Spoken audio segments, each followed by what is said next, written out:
Hey guys, welcome back to our channel. So in this video, I'm going to show you how to find hidden chats on Snapchat. Sometimes you might hide a chat to keep it private. Here's how to find it again.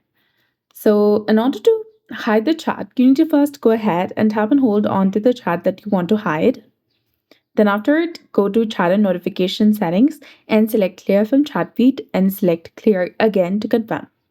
This will clear the conversation from your feed, but it will not delete any of the saved snaps or messages that you've saved in the conversation. And once you've hidden that chat and it's no longer visible in the chat list, to get it back, you need to know the name of the person that you're chatting with. In this case, it's Ivy. So I'm going to go ahead and select the search icon in the top left corner of your screen. And here, simply search for that specific person and select their chat, and you'll be able to view it again. Now you can send messages, send snaps, stickers, share photos and videos, whatever you like. And now when you go to the chat list, you'll see the message appear in the top.